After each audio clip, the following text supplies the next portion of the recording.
بسم الله الرحمن الرحيم. الحمد لله والصلاة والسلام على أشرف الأنبياء والمرسلين. أما بعد فأعوذ بالله من الشيطان الرجيم. بسم الله الرحمن الرحيم. عن أمير المؤمنين أبي حفص عمر بن الخطاب رضي الله عنه قال: سمعت رسول الله صلى الله عليه وسلم: إنما الأعمال بالنيات وإنما لكل امرئ ما نوى، فمن كانت هجرته إلى الله ورسوله فهجرته إلى الله ورسوله، ومن كانت هجرته لدنيا يصيبها أو امرأة يتزوجها فهجرته إلى ما هاجر إليه. زما مسلمانانو محترم ورونو، لکه الحمدلله څنګه چې قرآن درسونه کیږي، ترجمه کیږي، تفسیر کیږي، او قرآن سره الحمدلله د ډیرو ملګرو مینا محبت دی، او پکارم دا ځکه قرآن د الله کتاب دی، هم زمونږ د اصلاح د پاره رب العالمین د دنیا ته رالیږلی. خو د قرآن سره سره یو بل عظیم علم، ښکلی علم، هغه د احادیثو د رسول الله صلی الله علیه وسلم علم دی، چې مسلمان د رسول الله صلی الله علیه وسلم د احادیثونه هم ځان خبر کی. سلف و صالحینو لکه څنګه چې د قرآن تلاوت وکاو، هم دغه شانته د رسول الله صلی الله علیه وسلم احادیث د هغې تلاوت بیم کو، هغه به زده کولم، هغه به په حفظ کول هم، او خلکو ته به د هغې مطلب هم بیانو د رسول الله صلی الله علیه وسلم د احادیثو. په احادیثو کې ډیر غټ غټ کتابونه، په زرګونو کتابونه لیکل شوي. بعض ډیر غټ غټ کتابونه دي لکه مسند د امام احمد بن حنبل، بخاری شریف، ترمذی شریفه. خو بعضې واړه واړه او مختصر کتابونه هم شته. په دې خاطر علماء لیکلي چې دا مسلمانان که دا غټ کتابونه ویلی نشي، نو چې دا واړه کتابونه ووایي، دا هم د دوی دپاره کافي او بس ده. زما محترم ورونو، مونږ به انشاء الله د الله په فضل او کرم سره هم په دې ټیم کې د ماښام او د ماسخوتن ترمنځ د رسول الله صلی الله علیه وسلم د احادیثونه یو حدیث وایو، او په احادیثو کې دا یو مختصر کتاب دی، عمدة الاحکام ورته ویل کېږي. عمدة الاحکام، عمدة الاحکام دې کې 433 حدیثونه دي. خود عمدة الاحکام خصوصیت هم دا دی چې ټول پکې د بخاری شریف او د مسلم شریف حدیثونه دي، او په دې څه د پاسه 400 احادیثو کې د دین ټول احکام تقریبا دا پکې راګیر دي. نو دا یو مختصر کتاب پکار دا چې موږ مسلمانان دی له هم ټیم ورکو، او د رسول الله صلی الله علیه وسلم احادیث اغزده کو. د دې کتاب مصنف آغا ابو محمد عبد الغني ابن عبد الواحد ابن علي المقدسي ډېر غټ یو عالم 1541 هجری کال کې پیدا شوی او ډېر خدمت د دین کړی او نو دا یو مختصر کتاب هم لیکلی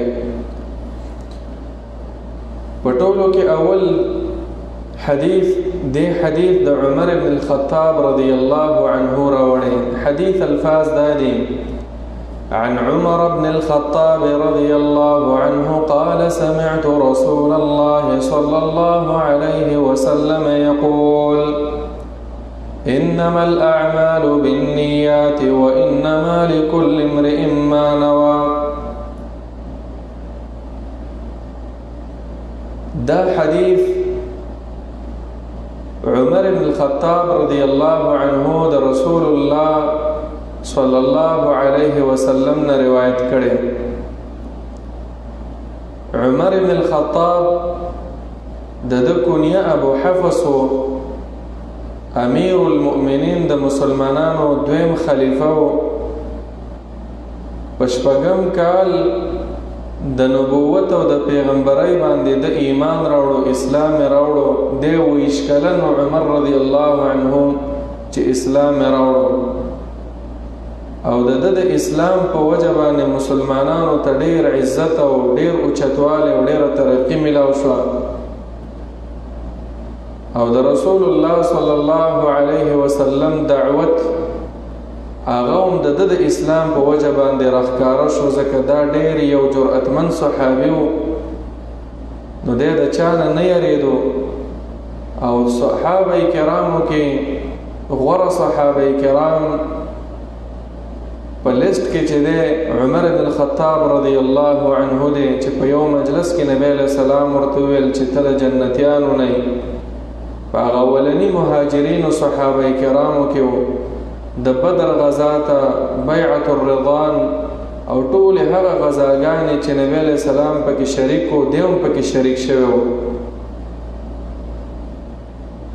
د ابوبکر رضی الله عنه د وفات نه وروسته د مسلمانانو خلیفہ شو او د مسلمانانو یې ډېر ښکلی خلافت او مشري وکړه او الله رب العالمین د په وخت کې شام عراق مصر ډېر ځایونه هغه فتح شو دریشتم کال د هجرت باندې عمر بن الخطاب رضی الله عنه د ذوالحجې په میاشت کې بیا د یو مجوسی د لاسه په شهادت باندې ورسېدو نو د دې حدیث راوی عمر بن الخطاب دا د هغې باره کې مختصر تعارف و عمر بن الخطاب فرمایي سمعت رسول الله صلی الله علیه وسلم ما د نبی علیه الصلاة والسلام نه اورېدلی و چې هغه به فرمایلی یقولو انما الاعمال بالنیات یقینا دارومدار د نیکو اعمالو د قبلېدو دا په نیت باندې ده معنا دا ده عمل د انسان به هله قبلېږي نیک اعمال بد اعمال خو هسې بد اعمال وي هغه خو هسې مردود وي لکه غلاګانې شوې قتلونه شو ظلم زیاتی شو هغه خو مردود دي خو نیک اعمال دا به هله د انسان نه قبلېږي چې د نیت صحیح وي خالص د الله د رضا په خاطر باندې دی عمل کوي زمونږ او ستاسو دین کې د نیت لره ډېر اعتبار دی چې زړه دې صحیح نه و اخلاص در کې نه و په زړه کې د الله یره د الله محبت د الله رضا نه وه نو بیا هسې ځان ستړی کول دی دې وجې نه ډېر کوشش دا په زړه باندې پکار دی چې انسان خپل زړه صحیح کړي هم د دې حدیث په باره کې عبدالرحمن ابن مهدی یو غټ امامو هغه ویل ولو صنفت الابواب لجعلت حديث عمر في الاعمال بالنيه في كل باب. کزه څومره بابونه ولیکم کتابونه لیکم نو په اول کې به دا حدیث د عمر بن الخطاب راوړم. امام شافعی رحمه الله فرمایل وی دا حدیث د علم درېمه حصہ ده چې ټول علم د قرآن او د حدیث درې حصے کې نو یو حصہ هغه دی حدیث کې ده انما الاعمال بالنیات. په اویا بابونو د فقه کې دا حدیث دا شامل دی. امام بخاری رحمه الله بم فرمایل وأجمع وأغنى ليس في أخبار النبي صلى الله عليه وسلم شيء أجمع وأغنى وأكثر فائدة من هذا الحديث. ده رسول الله صلى الله عليه وسلم أحاديث طول ده فائدة ولا أحاديث دي خو په دې حدیث کې ډېر زیاتې فائدې دي او ډېرې فائدې دي په دې حدیث کې. نو نیت چې د انسان صحیح وي اعمال به هم رب العالمین تقبل وي. د دې وجنه د نیت په صحیح کولو کې ډېر کوشش وکړ. د سفیان ثوری رحمه الله به فرمایل و د ټولو نه زیات مشکل د نیت اصلاح ده. سړی عمل مو کې او بیا ته قبول هم نه وي نو په اعمالو کې ډېر کوشش پکار دی خو نیت د ټولو نه اول صحیح کول پکار دی. انما الاعمال بالنیات معنا دا چې عمل به د اله صحیح کیږي چې نیت دې صحیح وي. په نیت کې اعمال نه مراد ټول اعمال مراد دي. نیک اعمال منذ روزه زکات صله رحمی چا سره ښه کول د ګناهونو نه ځان ساتل. چې کله انسان دا ټول اعمال کوي نیت به پکې خامخا کې چې یا الله دا عمل زستا د رضا په خاطر باندې کوم. نو انما الاعمال بالنیات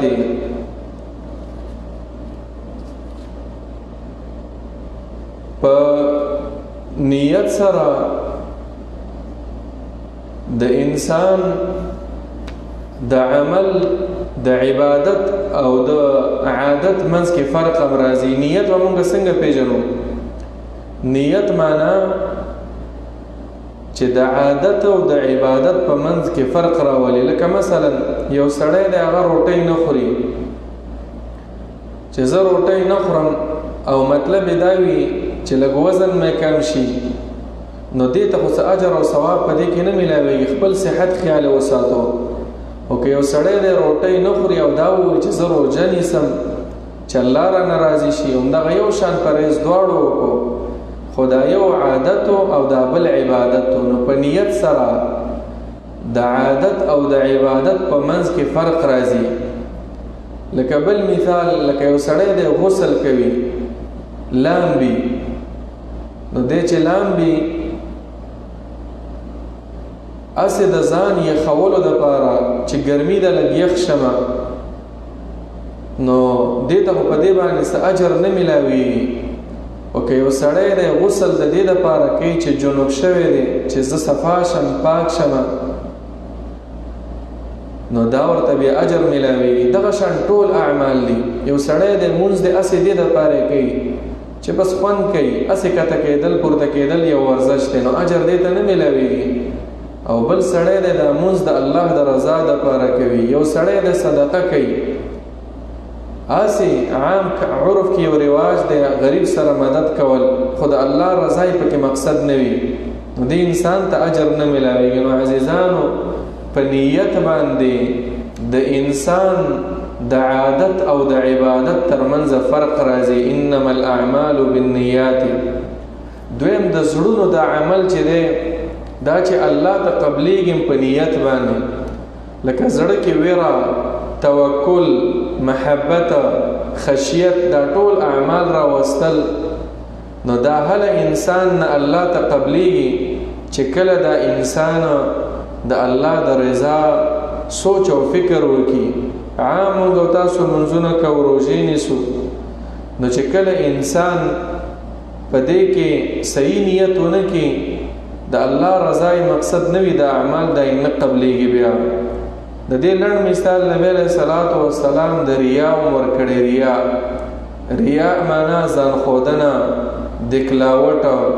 یو سړی د ډېرې صدقې کوي خو د خپل ځان د شهرت دپاره، دې دپاره چې خلک راته ښه سړی ووایي، دې دپاره چې زما تعریف خلک وکړي، دې دپاره چې په خلکو کې ښه یاد شمه، هسې ځان یې ستړی کو، نیت خراب و، نو الله ورله اجر هم نه ورکوي. دیو وجه نبی علیہ الصلوۃ والسلام فرمایي، مسلم شریف کې حدیث دی، انا اغنى الشرکاء عن الشرک، زه ډېر بیزاره یم د شریک نه. چې چا عمل وکړو ما سره پکې څوک شریک کو، یعنی ریا یې وکړله، اشرک فیه معي غیري ترکته وشرکه، دی او د شرک، دا شرک او حصه دا دواړه زه پرېږدم. قرآن کې سورة الزمر کې الله فرمایي، لئن اشرکت لیحبطن عملک، اے پیغمبره که تا هم شرک وکړو عمل به دې برباد شي. نو شرک دو قسمه دی، یو خو د بوتانو ته سجدې، غیر الله ته سجدې، د غیر الله په نوم باندې منښت کول، مددونه غوښتل د غیر الله نه، او یو دغه دی چې ته په زړه کې دا ریا راولې، عمل کوو مقصد د دنیا وي، مقصد د شهرت وي، مقصد د ځان تعریف وي، مقصد د ځان ښودل وي. نو ځکه رسول الله صلی الله علیه وسلم فرمایي، انما الاعمال بالنیات، د دنیا دپاره یو عمل مه کوه، هر عمل چې کې د الله د رضا په خاطر باندې، نو چې عمل کې د اخلاص وکړو الله به درله بیا ډېر اجرونه درکوي. او کنی نبی علیہ السلام داسې خلکو ته خیری کړي دي چې څوک اعمالم کوي او د دنیا دپاره کوي، دا به همیشه تباه او برباد وي. بخاری کې حدیث دی، تعس عبد الدینار، هغه سړی د تباشي چې هغه د روپۍ بندوي، معنا دا د دنیا دپاره کارونه کوي. الله پیغمبر ورته خیری کړي دي.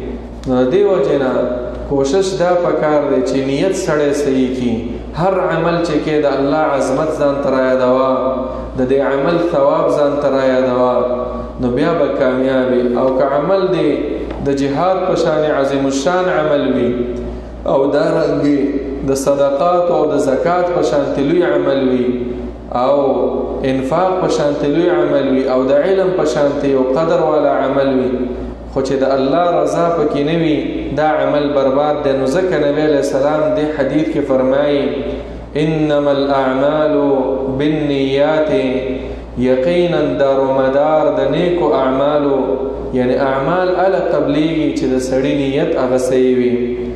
وانما لكل امرئ ما نوى، بیا نبی صلی الله علیه وسلم تفصیلا بیان کو، یقینا د هر سړي دپاره ما هغه څه دي نوا چې دی نیت کړی وي، چې نیت دی د دنیا وکړو دنیا به درته میلاوي، او که نیت دی د آخرت وکړو آخرت به درته میلاویږي.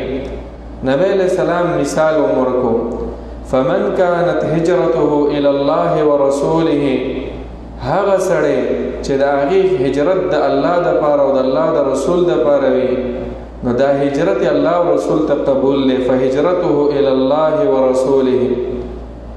ومن كانت هجرته الى دنیا، او کوم انسان چې هجرت خپل وطن پرې خودل د دنیا دپاره وي، یصیبها چې د دنیا حاصله کړي، او امرأة یتزوجها، یا د یوې ښځې دپاره د هجرت کوي چې په نکاح یې واخلي، نو فهجرته الى ما هاجر الیه، نو د هجرت د هغه څه لپاره دی چې دی ورته هجرت یې څه لپاره کړی.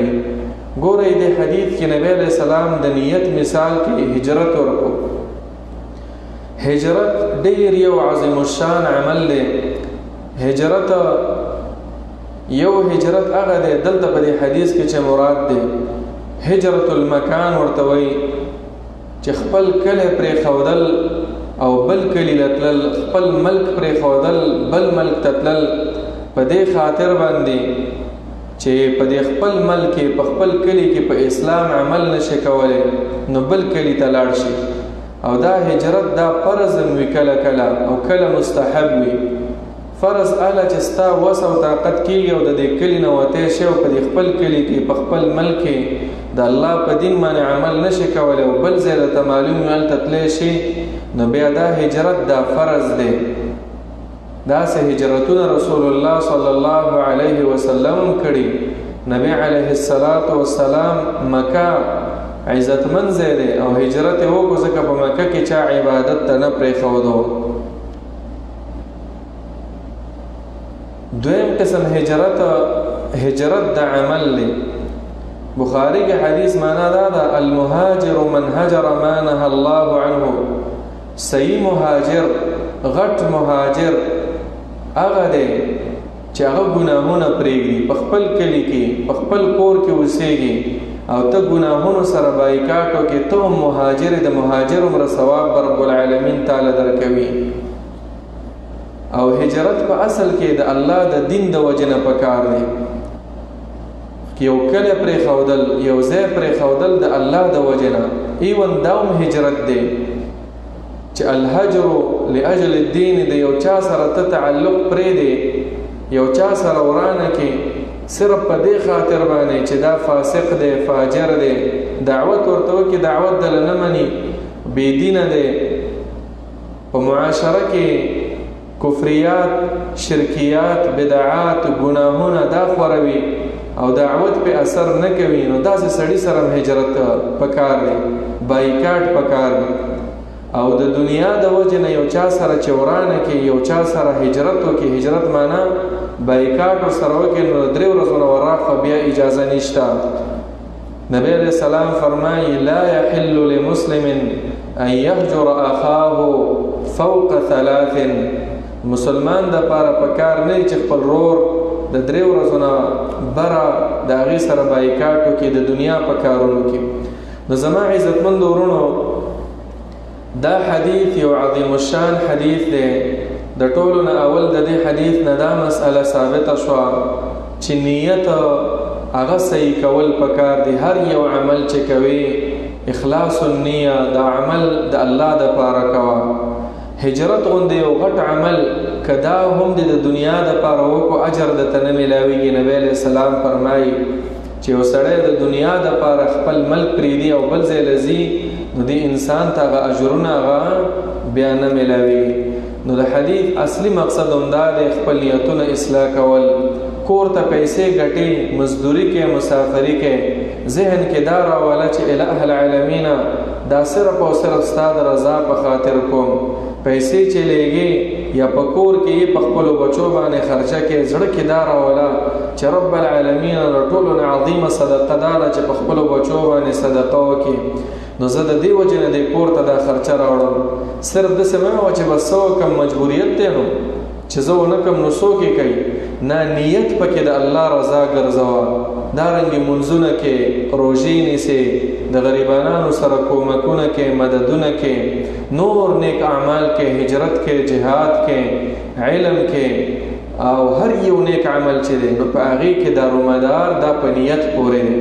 دلته یوه بله مسله عامو خلکو کې مشهوره ده، ګناه کوي بس وایي زړه مې صفا دی، نیت مې صفا دی، ګناه کې اخته وي، ګانې بجانې اوري، حرام خوري، قتلونه کوي، نور ګناهونو کې مبتلا وي، ګیره شو دا خرۍ، څوک تپوس وکړي دا ولې خرۍ؟ داسې نه وایي چې دا ګناه رانه کېږي، داسې وایي زړه مې صفا دی، زړه صفا ساتل پکار دي. عزیزانو دا خبرې غلطې. مسلمان د پاره لازم دا ده چې دی نیک عمل کوي هغې د پاره نیت صحیح کوه. چې بد عمل کې که د ښه نیت وي که د خراب نیت وي او که ښه نیت وي، بد عمل اسم بد عمل دی. نو دا په نیکو اعمالو کې نیت پکار دی. او بد اعمال چې کوم انسان به ګناهګاریږي، بد اعمال به پرېږدي او نیت به دا کوي چې الٰه العالمین ستا د رضا په خاطر باندې زه دا عمل پرېږدم. الله رب العالمین دې زمونږ او ستاسو نیتونه صحیح کړي او رب العالمین دې زمونږ او ستاسو شوق د قرآن او د حدیث دواړو سره پیدا کړي. آمين يا رب العالمين. وصلى الله تعالى على خير خلقه محمد وعلى آله وصحبه أجمعين.